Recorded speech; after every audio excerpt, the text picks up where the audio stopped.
بسم الله الرحمن الرحيم الحمد لله رب العالمين سيدنا رسول الله وعلى آله وصحبه وسلم أجمعين. Welcome back everyone to live Tafsir of Surah Al-An'am. We have just 1 week remaining. Inshallah, we are at the end of this beautiful surah that we started back in June, and we are now up to verse 134 of Surah Al-An'am. So let's put on our thinking caps and really try to enjoy what is remaining of this amazing surah. So Surah Al-An'am, chapter 6, verse number 134, بعد أعوذ بالله من الشيطان الرجيم. بسم الله الرحمن الرحيم. So Allah subhanahu wa ta'ala says in Surah Al-An'am, verse 134, إنما توعدون لآت وما أنتم بمعجزين. Surely what you have been promised shall come to pass, and you do not have the power to frustrate Allah subhanahu wa ta'ala, right? That which you are promised shall come to pass. It is only a matter of time before the promises of Allah subhanahu wa ta'ala will come to pass in terms of what we are about to face in the life of the next world. Think about all of the great events of our existence that are yet to unfold.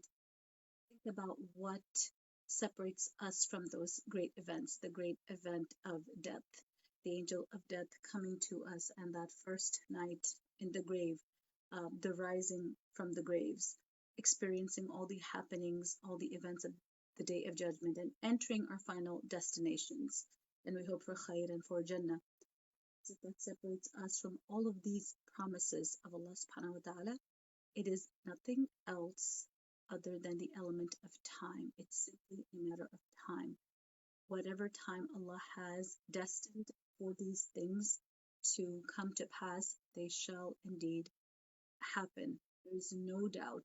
As the saying goes, nothing is guaranteed in life except for death. What separates us is not any doubt about whether these events are going to happen or not.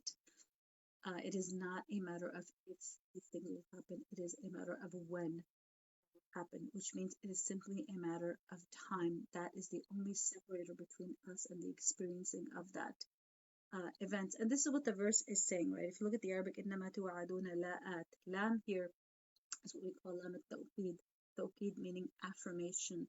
So this is used for emphasis or for affirming or emphasizing deeply, conveying the meaning of surely, indeed, this shall come to pass. What you have been promised, you cannot elude it, you cannot get out of it, escape it. As Sayyid Qutb ta'ala says in his tafsir, that you are at all times within God's grasp. Resist him or escape from your fate. The day of resurrection awaits you. It will inevitably come. That is the common fate of all of humankind and jinns as well, right? It applies to every single one of us. Those of us that are eager to please Allah subhanahu wa ta'ala will stand before him on the day of judgment. Those of us who are busy worshipping our own desires and neglecting Allah subhanahu wa ta'ala, we still have that same common fate of having to stand before Allah subhanahu wa ta'ala and having to face that day. There is no doubt about that. وَمَا أَنْتُمْ بِمُعْجِزِينَ. And you do not have the power to frustrate Allah subhanahu wa ta'ala. Our disobedience does not frustrate Allah subhanahu wa ta'ala or his plans, or the fact that we shall be standing before him on the day that he has appointed. 135. قل يا قوم اعملوا على مكانتكم إني عامل فسوف تعلمون من تكون له عاقبة الدار إنه لا يفلح الظالمون. Verse 135. Say, O Muhammad, O people, work in your place, and I too am at work. Soon you will know in whose favor the ultimate decision will be. Surely the wrongdoers will not prosper. It's interesting how the concept of work or action is used here. قُلْ يَا قَوْمِ اعْمَلُوا عَلَى مَكَانَتِكُمْ إِنِّي عَامِلٌ, right? O my people, O people, work in your place. I am also working. Everyone is working, right? The mu'min is working, the kafir is working, right? Everyone has something that they're expending their energy at. We have to ask ourselves, what is it that I'm working at, right? We have this concept of going to work. and making money, and we attach value to how much money we can make from that 9 to 5 job, or that all week career that people invest their time and energy in, and we consider that work.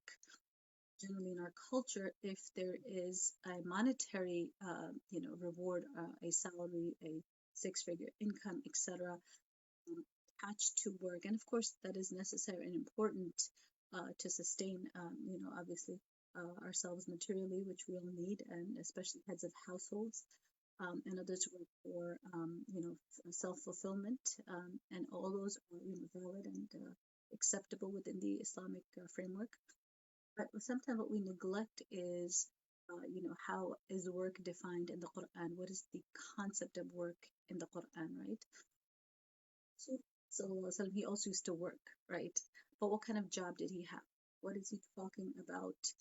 What is Allah telling him to tell his people when he says, I'm also working? You work, oh people, you work, and I too am at work, right?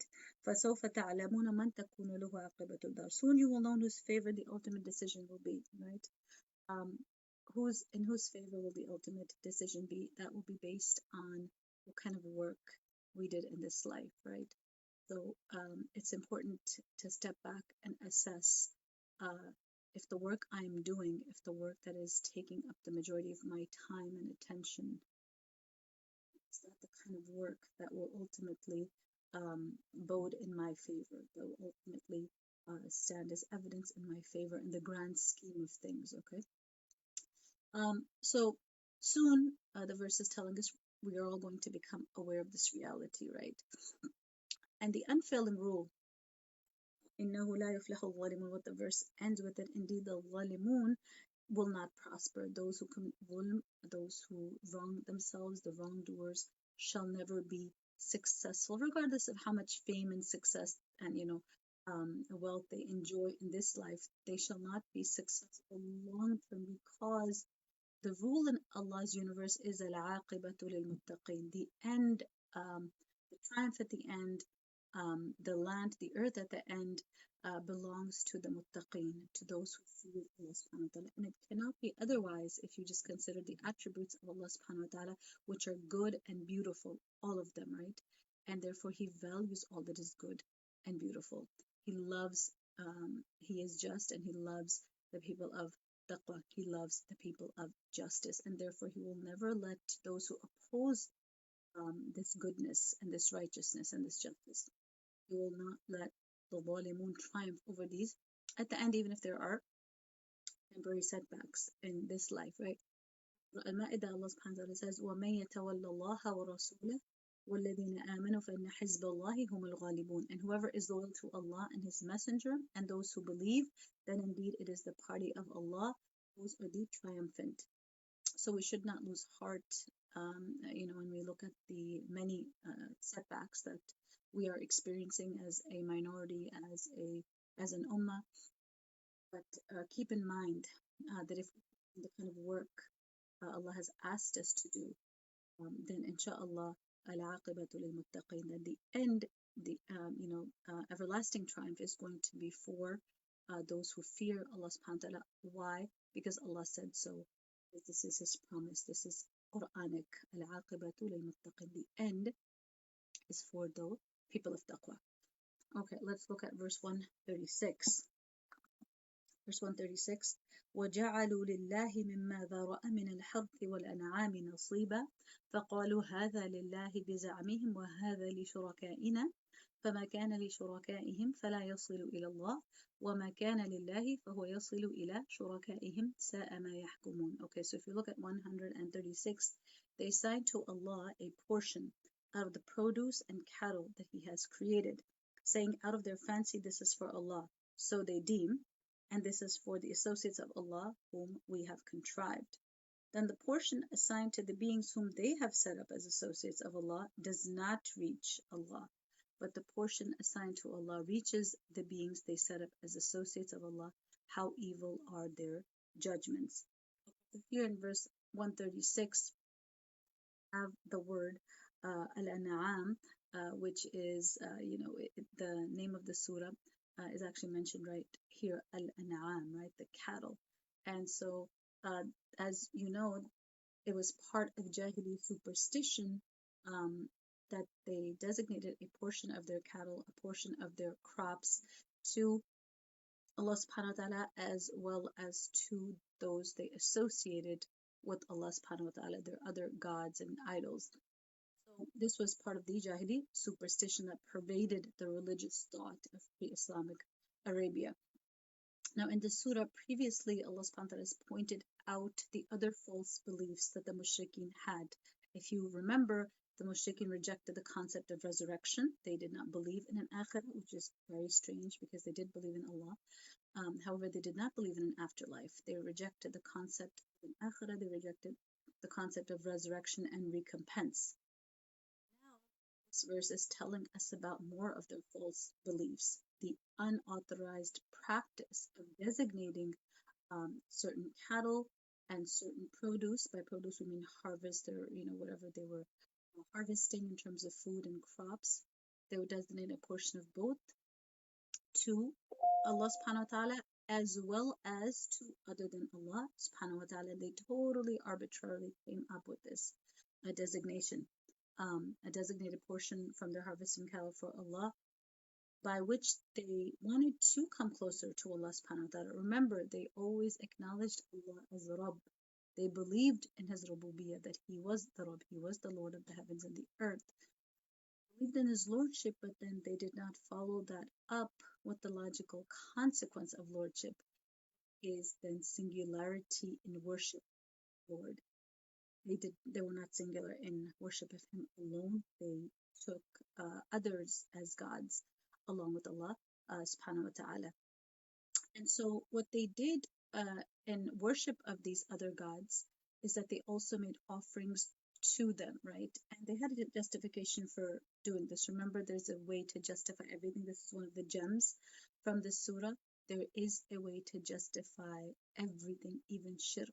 And let's listen to the justification the mushrikeen gave for this practice of dedicating their offerings to their gods. Their mentality is captured in Surah Az-Zumar, verse 3. ألا لله الدين الخالص والذين اتخذوا من دونه أولياء ما نعبدهم إلا ليقربونا إلى الله زلفى يحكم بينهم فيما هم فيه يختلفون إن الله لا يهدي من هو كاذب كفار, which means unquestionably, for Allah is the pure religion, and those who take protectors besides Him say, we only worship them that they may bring us nearer to Allah in position. Indeed, Allah will judge between them concerning over that which they differ. Indeed, Allah does not guide he who is a liar and disbeliever. So what was their justification? That we worship these gods only so that they may bring us even closer to Allah subhanahu wa ta'ala. So our purpose in worshiping these gods is to draw even nearer to Allah subhanahu wa ta'ala through them, through their intercession, or through whichever way they had conjured up in their mind. These idols represented a means of drawing closer to Allah subhanahu wa ta'ala. Now, this is completely absurd because here they are dedicating a portion of their cattle, a portion of their crops to other than Allah subhanahu wa ta'ala, regardless of whatever justification they had for this. Why is it absurd? Because wasn't Allah who just in a few verses we saw in this surah, He tells us that He is the one who sent down rain from the sky. He is the one who, through that rain, caused the crops to grow, from which man and beast like eat and benefit. So He is the one who sends the rain and grows your crops and feeds your cattle, and then here you are now dedicating to other than Allah who created these things for you in the first place. If it is Allah subhanahu wa ta'ala who created these things, then how can you possibly dedicate a portion of them to Allah subhanahu wa ta'ala? So you see here, shirk is an absurdity, really. Shirk and absurdity are practically synonymous if you think about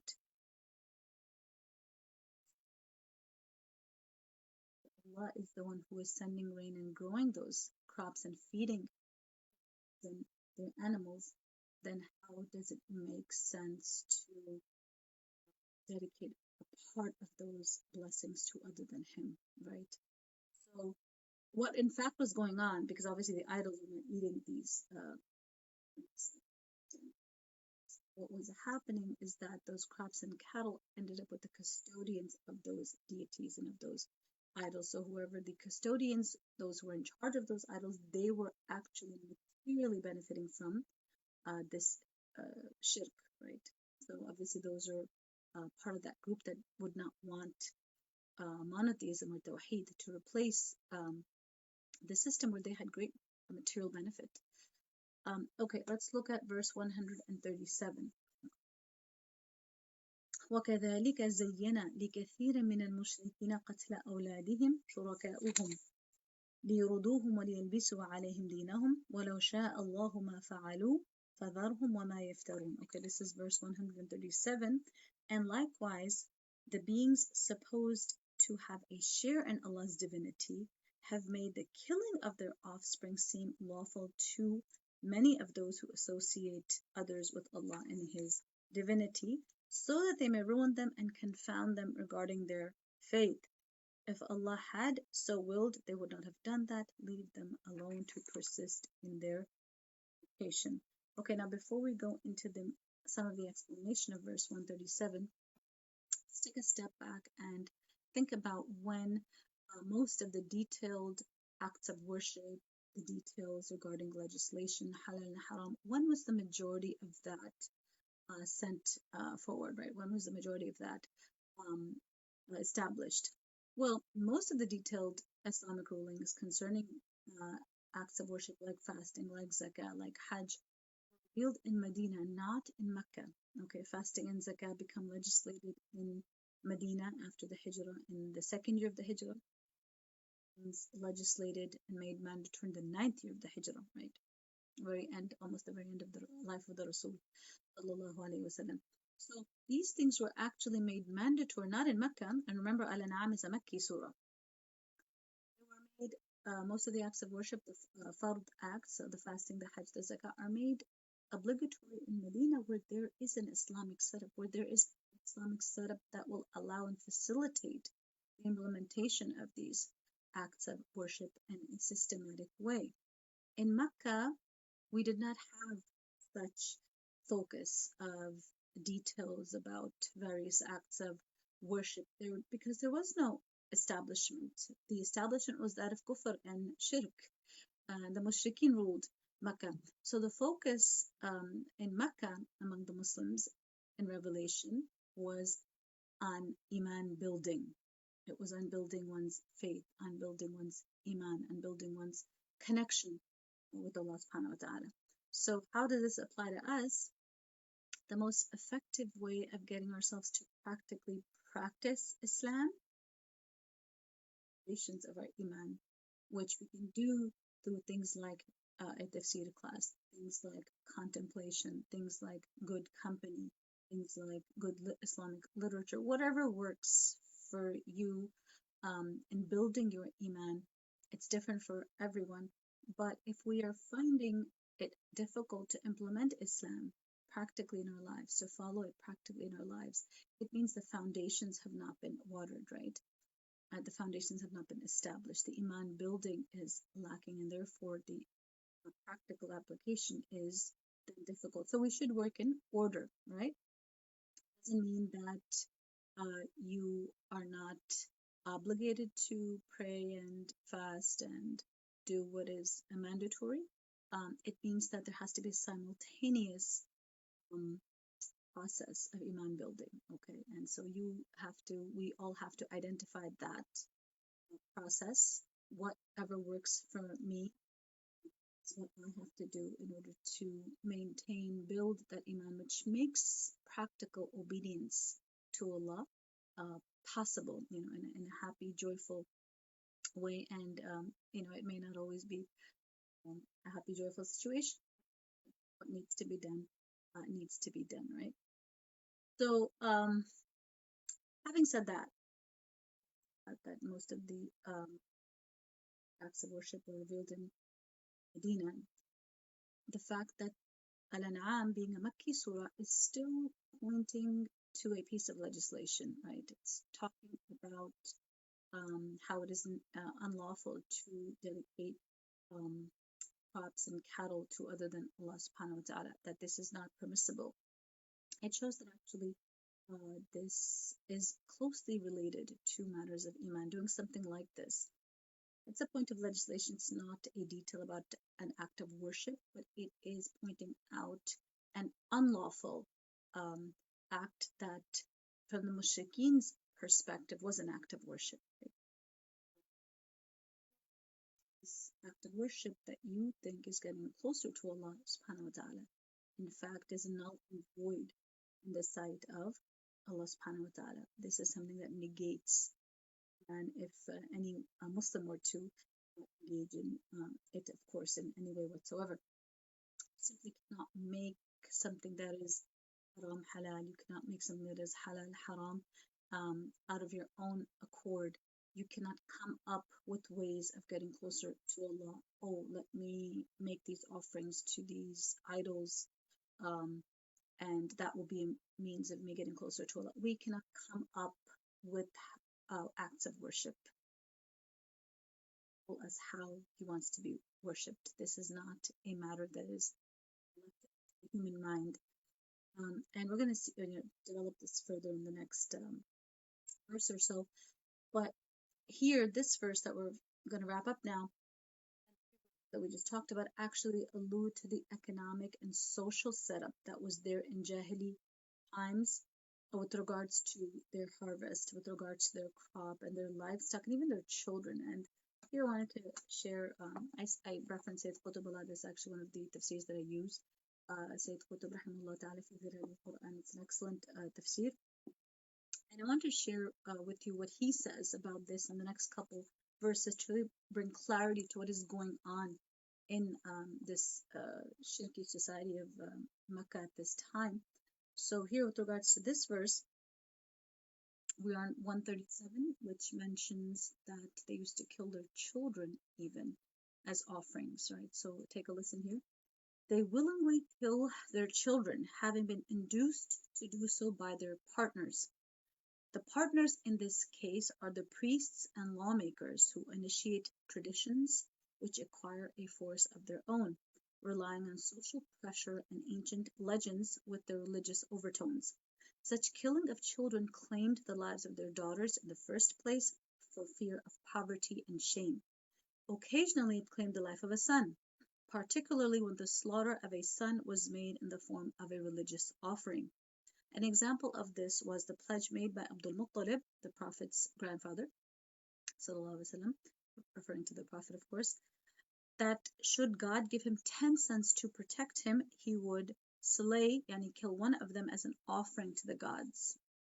So this verse 137, just to recap everything in your mind, I'm just going to read the translation one more time. Thus have the partners they associate with God made the killing of their own children seem goodly to many mushrikeen, seeking to bring them to ruin and to confuse them in their faith. So this is what happens when you have a bad leader. They can entice you to do something as evil as killing your own child and having a justification for that, thinking that this is getting you closer to Allah subhanahu wa ta'ala, or that this is an act of worship. Okay, let's look at verse 138. Verse 138. وقالوا هذه أنعام وحرث حجر لا يطعمها إلا من نشاء بزعمهم وأنعام حرمت ظهورها وأنعام لا يذكرون اسم الله عليها افتراء عليه سيجزيهم بما كانوا يفترون. 138. They say these animals and these crops are sacred. None may eat of them save those whom we will, imposing interdictions of their own contriving, imposing forbidden authority, acting authoritatively of their own contriving. And they declare that it is forbidden to burden the backs of certain cattle, and these are the cattle over which they do not pronounce the name of Allah. All these are fabrications against Allah, and He will soon requite them for all that they fabricate. So here we have, more of the arbitrary customs this haram and this halal, designating, one or the other label as they saw fit. Now, here in verse 138, this is where they were making certain crops and cattle haram. So in the previous verse we looked at how they reserved a certain portion of their produce and cattle for Allah, and another portion for their gods. Here in this verse, we see that they make a certain crops and cattle haram of their own accord without any basis, and make others permissible, right? And this is of course a complete invention of their minds. Okay, and Qutb on this comments as well. They consecrated, yani made reserved or made sacred certain portions of their livestock and certain types of produce, falsely claiming that they could not be eaten without special permission from God. Okay, so this is what's going on in this verse.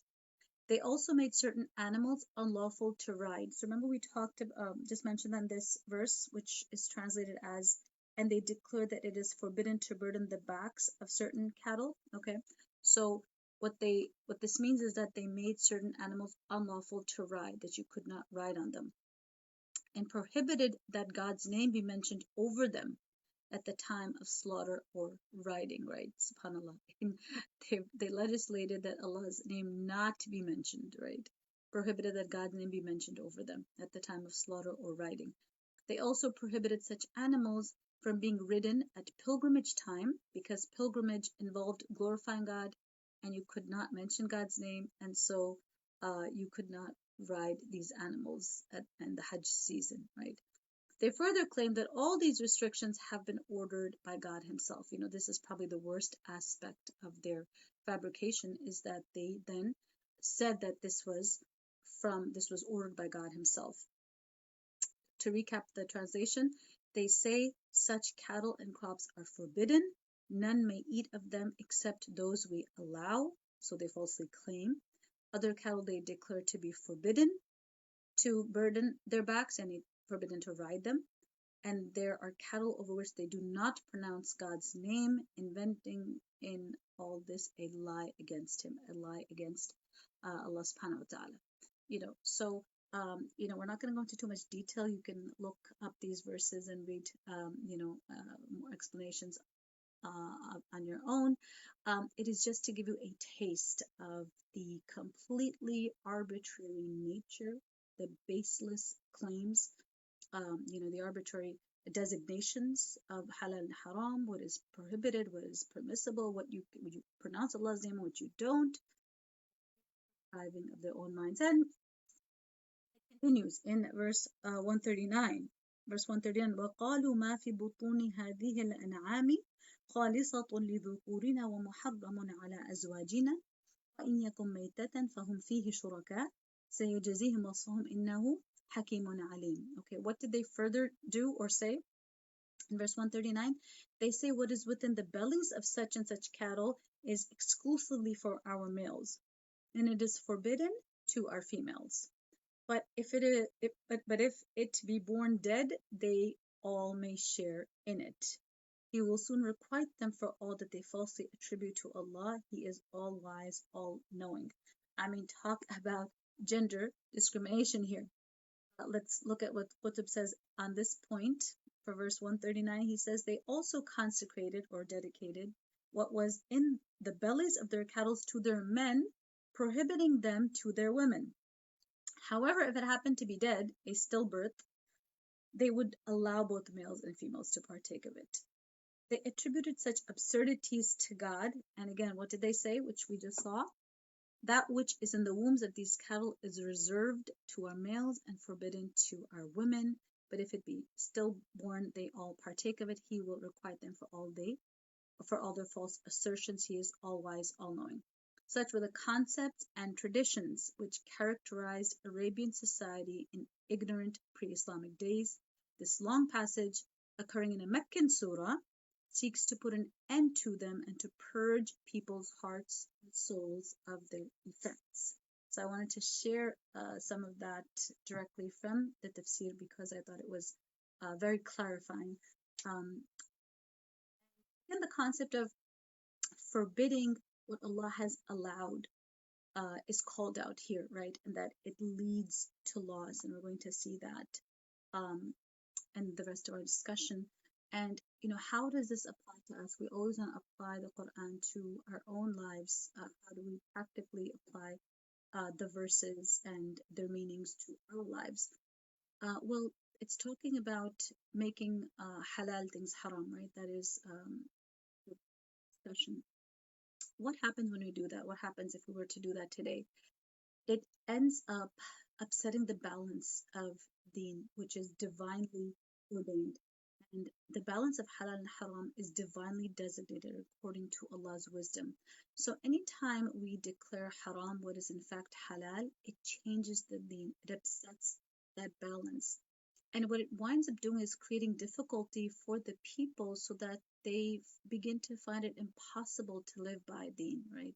Because it's form, but it's being passed on for deen, right? And so when the halal is made haram, then actually the haram becomes easier to do because that which is naturally permissible is forbidden. And so getting actual haram. So this is a great fitna. This is a red flag we need to be very careful about falling into and really be aware of the dangers of the forbidden. It goes against human nature. It is not within human endurance to live an artificially constrained lifestyle, right? This is actually one of the reasons why monasticism or priesthood is not part of the Islamic way of life. It requires forbidding yourself of natural desires, and that setup simply does not bode well in the long term. It's simply not a sustainable setup, right? It goes against the fitrah. And that's the key. The reason Islam is sustainable, the reason why we call it a way of life, it is the optimal, the best way of life. Remember, we said Islam gives you blueprint for living your best life. It's because it's the religion of the fitrah. Our fitrah is already upon Islam, right? So changing the halal into haram, it goes against the fitrah. It makes it too much, it becomes too much to bear. And so the expected reaction then follows, where people toss off altogether the robe of religion because it was made too tight for them. And this leads to ruin, right? This leads to ruin when you toss it off altogether because of some artificial constraints that should not have been there. And we have so much backup for this concept from hadith. For example, there's a hadith in Sahih Muslim repeated 3 times halaka al-mutanatti'un, halaka al-mutanatti'un, halaka al-mutanatti'un, which means that ruined were those who indulged in hair splitting, or ruined were the extremists, or ruined were those that go to extremes. And the Rasul sallallahu alaihi wasallam repeated this 3 times.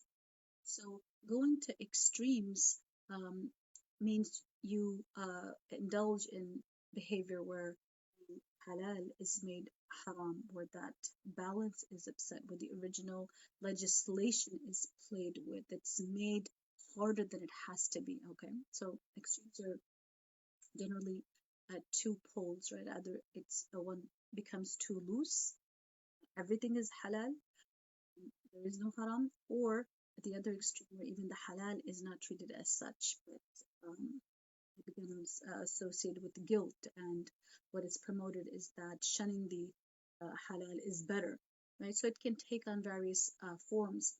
This goes against the spirit of ease, which is built into the deen through the majority of things which are permissible, right? The Rasul tells us in a hadith which is in both Bukhari and Muslim. What did he say? Yassiru wa la tu'assiru wa bashiru wa la tunaffiru, right? Make things easy and do not make them difficult. Cheer the people up by conveying glad tidings to them, and do not repulse them. Do not make them averse to your deen by making things difficult. Make things easy. What can be more repulsive and difficult than making even the halal, turning that into a haram. That goes against the basic spirit of the deen, which is ease. And when we depart from that spirit into self-imposed restraints, it's not going to last very long. It is not going to be sustainable. Favorite in this regard is also narration from Bukhari, rahimahullah ta'ala, where the Rasul sallallahu alaihi wasallam exposes or just, lays out in clear, words. He was given Jawami al-Kalim, right? He was given the most comprehensive words where in just a few phrases he conveyed a world of meaning, and this certainly represents that. Sallallahu alaihi wasallam.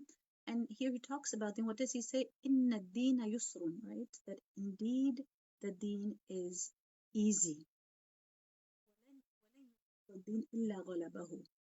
And whoever makes the religion a rigor or rigorous or difficult, it will overpower him.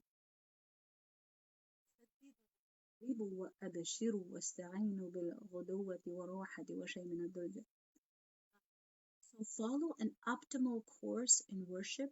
If you can't do this, do something near to it, and give glad tidings and seek help of Allah at morning and at dusk and some part of the night.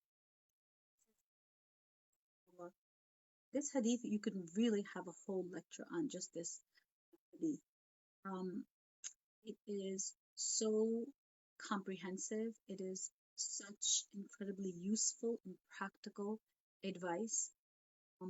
It's calling for an optimal moderation, which is sustainable in terms of worship.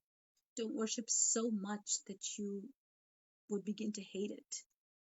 Don't pray so long into the night that you would become sleepy near Fajr and then miss your Fard prayer, the Fajr prayer, which is only 2 rak'ahs, but subhanAllah, the weight that it has, because it is Fard, because it is mandatory, we cannot assign that to Nawafil prayers, even if we pray all night, because the Fard is not like the extra voluntary worships, acts of worship.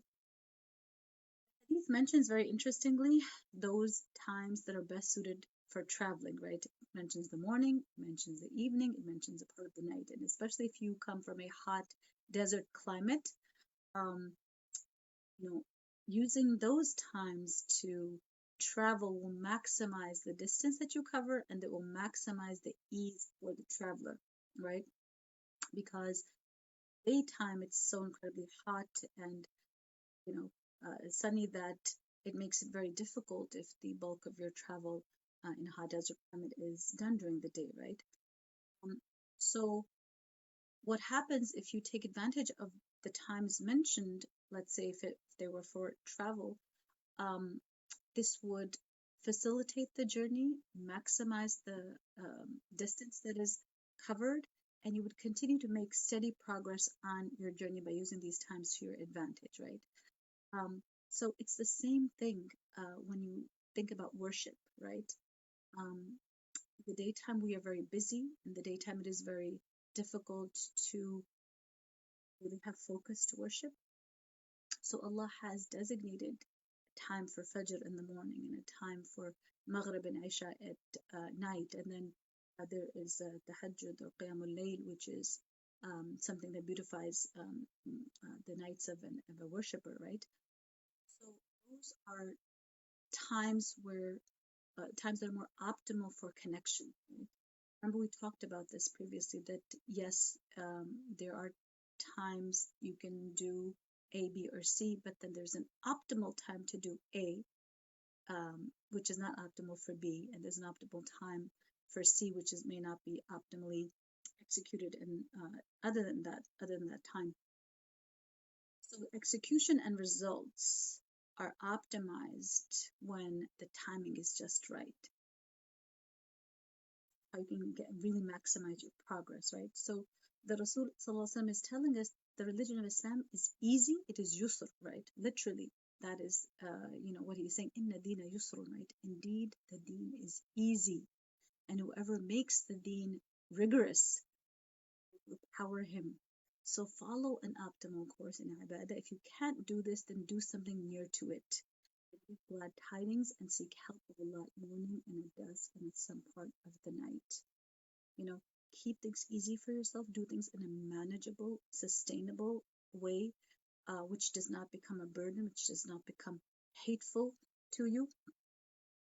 And I was reading the commentary on this hadith, and comments was that it is, about this advice that this hadith carries, how it is amazing, comprehensive advice on how to walk towards Allah subhanahu wa ta'ala in the best and most optimal way, how it is indispensable advice for each and every one of us that is serious about walking to Allah and getting closer to Him in a sustainable way all our life, not just a day or two, not just Ramadan or Dhul Hajj, but always and every day.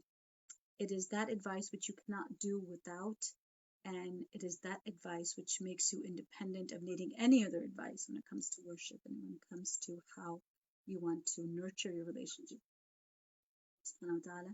And the last thing I'm going to mention here is that the hadith mentions سددوا فسددوا وقاربوا, right? أو كما قال صلى الله عليه وسلم.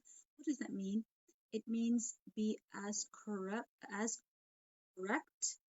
and as upright in your words and actions as much as you possibly can. So try to be optimal in your actions, try to be optimal and correct and upright in your words. And if you are not able to maintain this optimization all the time, then be as close to it as you possibly can. Right? Be as close to that optimal course as best as you can. So every one of us has challenges to this, to our best life, to our ideal schedule of worship, to our ideal standards of akhlaq, right? All of us have challenges and we fall short in every department all the time, right? But let not that falling short discourage and dishearten us. Let not overwhelm ourselves by self-defeating thoughts and self-hating, but rather recognize our weakness and use that to come closer to Allah and seek strength from Him in overcoming those weaknesses, right? And then qaribu, and then be at least as close to your best life, to your best ibadah, to your ideal ibadah, to your best akhlaq, as much as you can, as much of the time as you can, right? And every time we fall short, we can always run back crying to Allah subhanahu wa ta'ala, asking for His assistance, asking to pick us up again, using those times to continue the journey to Him in a steady, sustainable way. Last thing, observe the haram and halal carefully, but do not turn one into the other.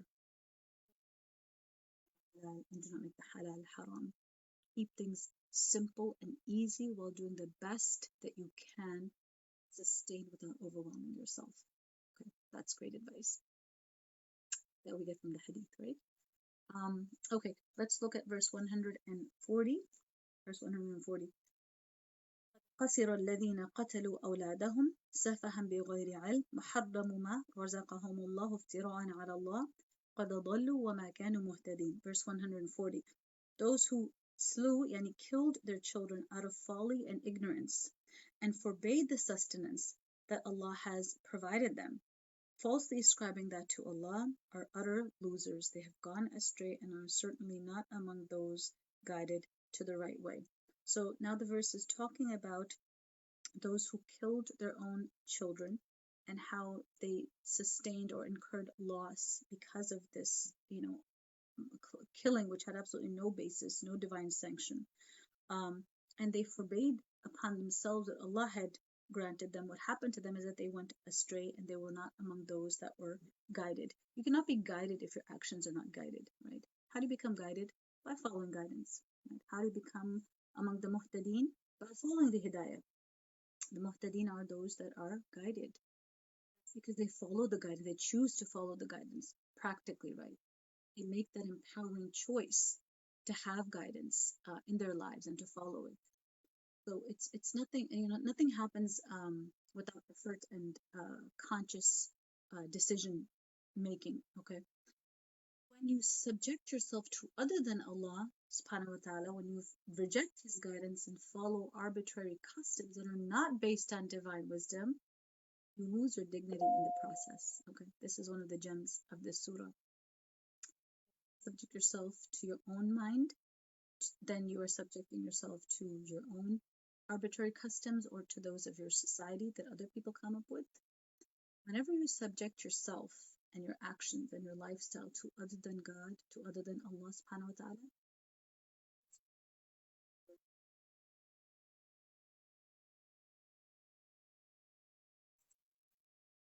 this.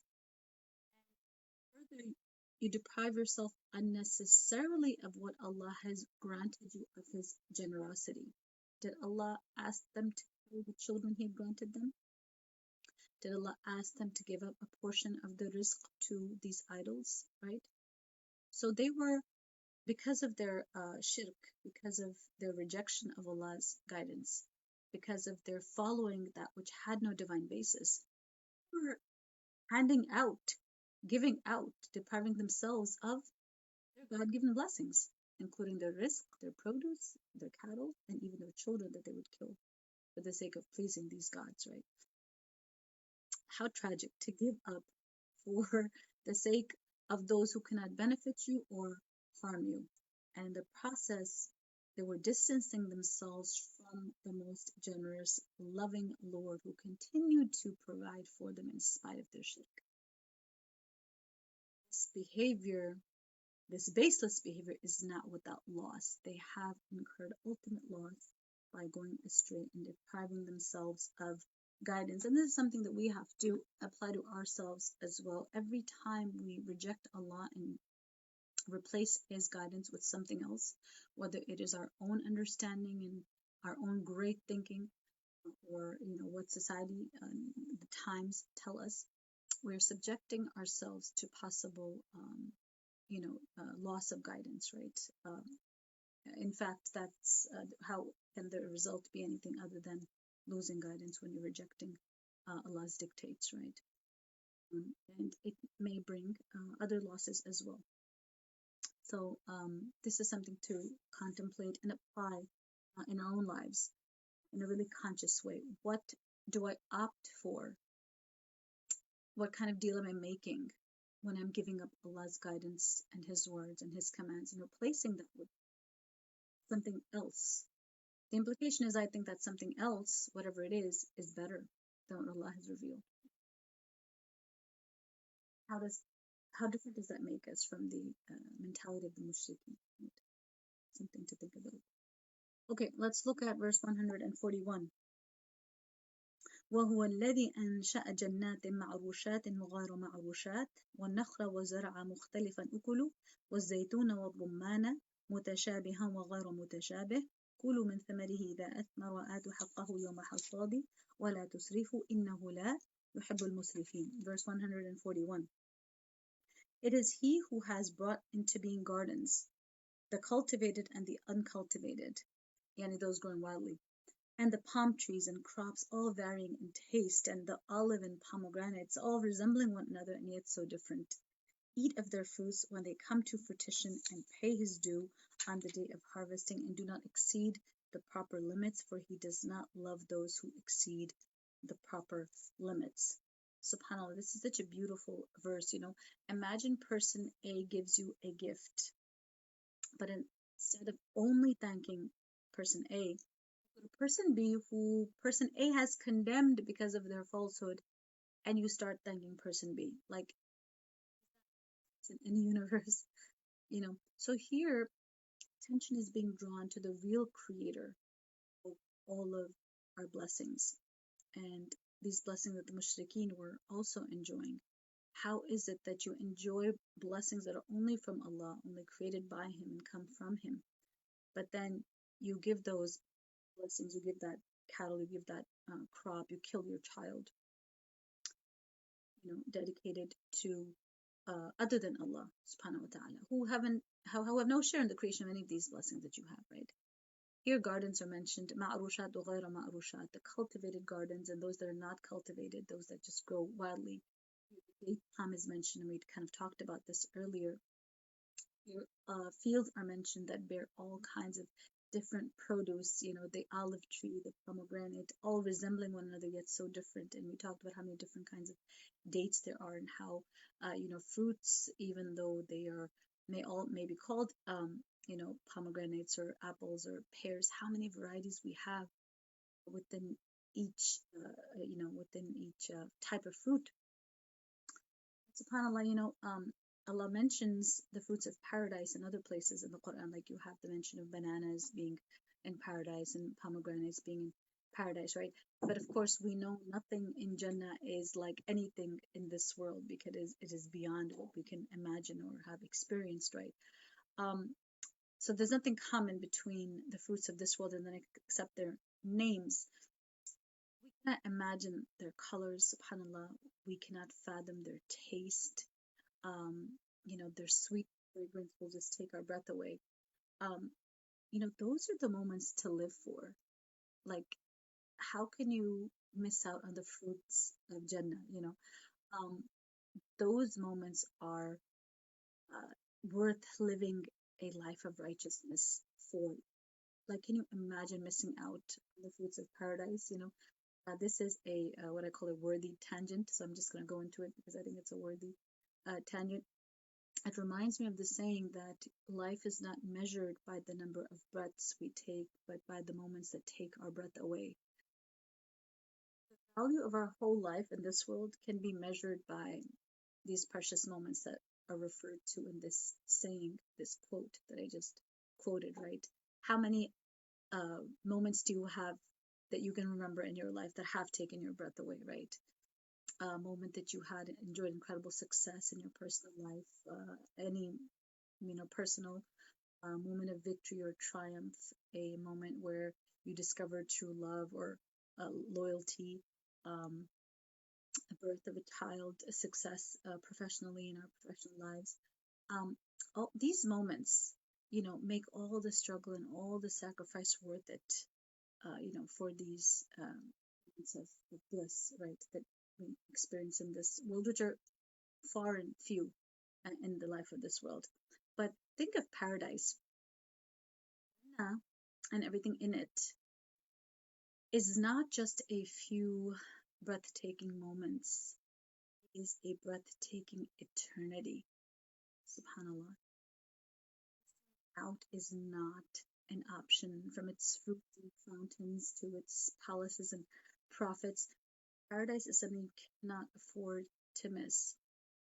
And the blessings of this world, and some of them are mentioned here in this verse, the pomegranates and the olive trees and the cultivated fields and the non-cultivated fields, etc. They're mentioned here, and these blessings are here of this world are here, I think, to give us, a glimpse into, what kind of blessings must there be in the next world, right? If we can enjoy some incredible tastes of this life, what must there be of bliss and blessings and splendor and pleasure in the next life, right? The other day I was eating this perfect mango, right? It was just, large and juicy and fleshy and sweet and cold. It was just perfect. And I was thinking, it tasted like paradise. And I was thinking that if I were to say Alhamdulillah on every bite of this luscious fruit, it would not be enough, given how delightful it was and how much, delight and pleasure it was bringing me. And here in this verse, Allah is telling us to eat, right? He's telling us to eat.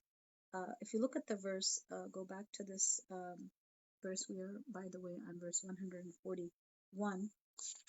Allah says, "Eat of their fruits when they come to fruition and pay his due on the day of harvesting. Do not exceed the proper limits, for he does not love those who exceed the proper limits." So Allah wants us to eat what he has provided us. He wants us to enjoy his blessings and be grateful for those blessings, subhanAllah. But don't forget the poor, right? That's what it says. um, eat of their fruition when they come to fruition, pay his due on the day of harvesting. Make sure you pay his due.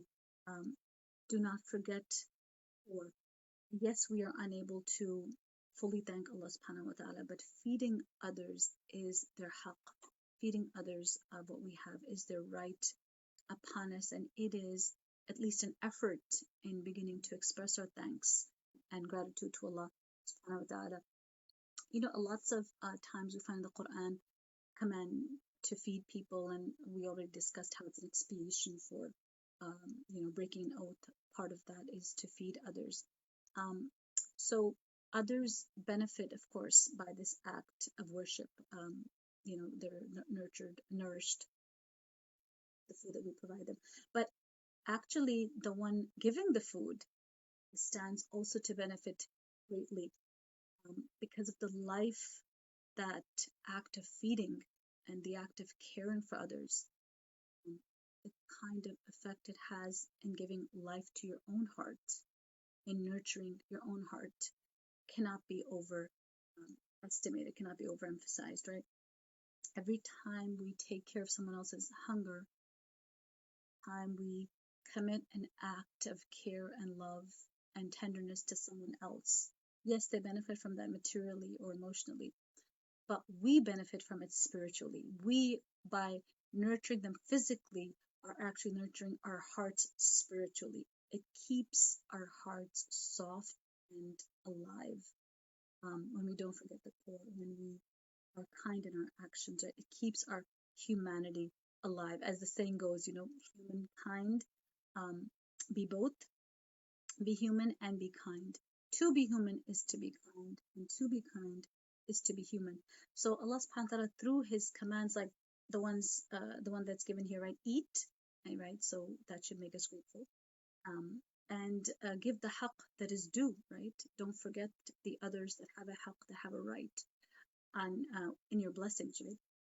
So these commands of Allah subhanahu wa ta'ala, what they actually do is they preserve what is the best of our humanity, right? They preserve the best, what is human within us, right? They keep us human and they keep us kind. So implementing his words, like all of them, as much as we can, implementing his words transforms us into the best versions of ourselves, which is why we keep saying that Islam gives you the blueprint for your best life, the best version of yourself. As we have the report from the Muwatta, the whole purpose of the Rasul Sallallahu being sent was to perfect our character, to perfect our akhlaq. That I have been sent to perfect best character, right? This is really the purpose of Allah's commands. What was the Prophet sent for? To perfect our character. What was he sent with? With the Quran that contains those commands, with the Sunnah that contains the practical picture of how we can attain this elevated character, right? And Allah says, at the end of the verse is, eat and don't forget, and, give the haqq, and do not exceed the proper limits. Don't go overboard.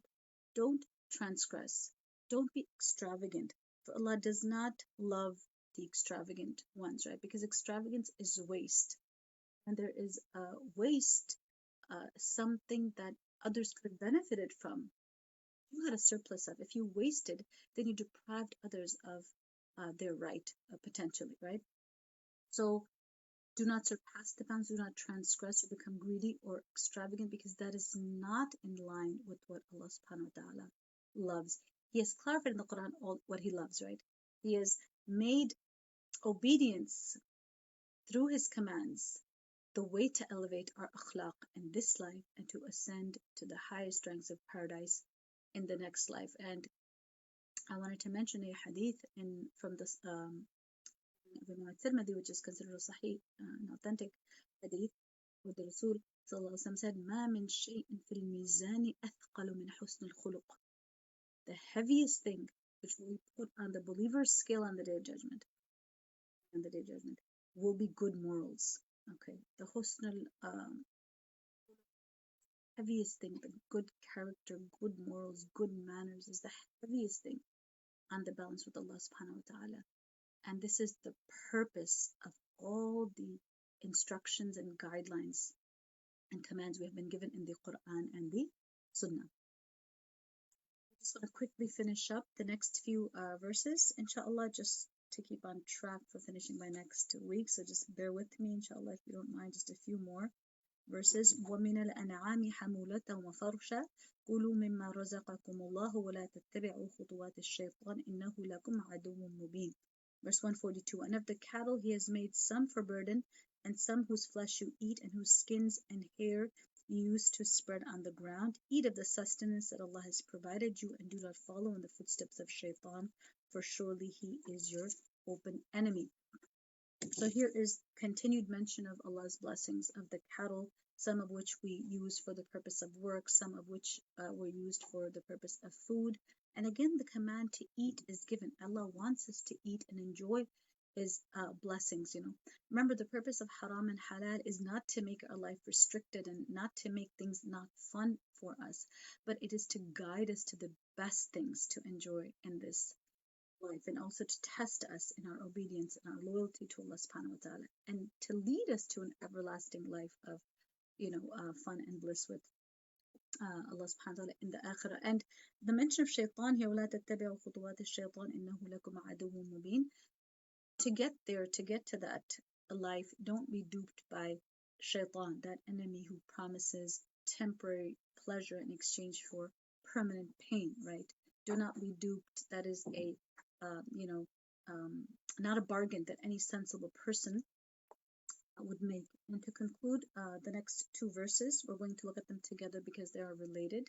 I did not want to go into a lot of details about these verses, but just to mention them in a general sense. So we'll look at them together, 143 and 144. ثمانية أزواج من الضأن اثنين ومن المعز اثنين قل آذكرين حرم أم الأنثيين أما اشتملت عليه أرحم الأنثيين نبئوني بعلم إن كنتم صادقين ومن الإبل اثنين ومن البقر اثنين قل آذكرين حرم أم الأنثيين أما اشتملت عليه أرحم الأنثيين أم كنتم شهداء إذ وصاكم الله بهذا فمن أظلم ممن افترى على الله كذبا ليضل الناس بغير علم إن الله لا يهدي القوم الظالمين. The last two verses for today. These are 8 couples, yani 8 kinds of cattle basically, right?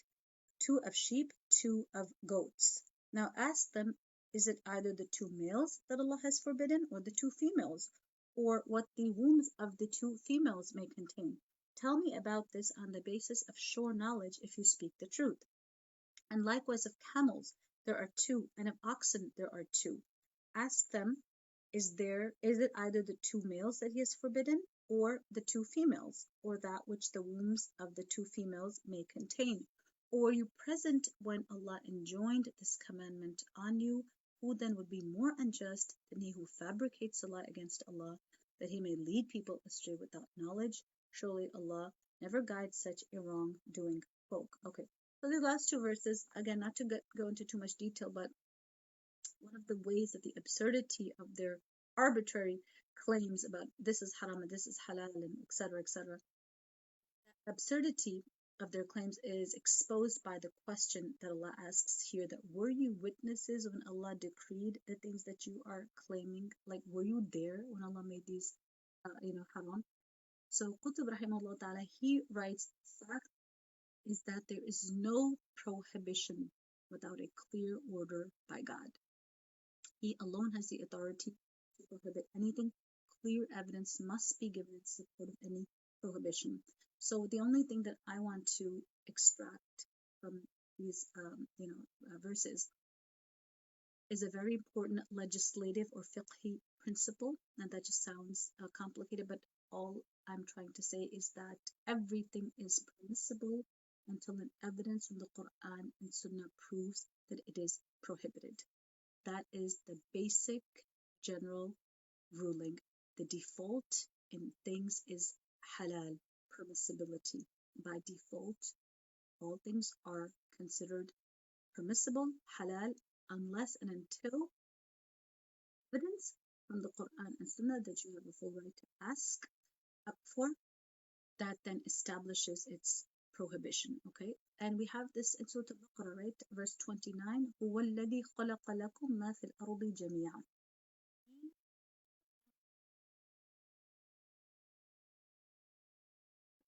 Which is in the earth. Okay, so the default state is that of stability. So he mentions, Sayyid Qutb mentions that who can be more unjust and wicked than the one who invents a law that is not authorized by God, claims that it is from God, and simply leads the people astray, changes, God's words. So really important point to keep in mind that such inventions, such fabrications, changing the making the halal haram without evidence, these are qualities of people who go astray in the name of Allah and transgress against His authority. They can never be guided when they themselves seek to play God by enacting legislation, halal or haram, that is the purview of only Allah subhanahu wa ta'ala, right? So I wanted to end the lecture today by giving glad tidings of how the default ruling in things is halal, is permissibility, unless and until there is evidence from Quran and Sunnah that proves otherwise. Okay, so there are very few things you can count like on your fingers how many things are haram, and especially in terms of food. And the reason we feel this is not the case and that everything is haram is because of the society and culture that we live in, which is not based on the dictates of Allah subhanahu wa ta'ala. If you were to go to other places which are more Islam friendly in terms of the societal setup, the setup of the customs, then it will feel less and less like that.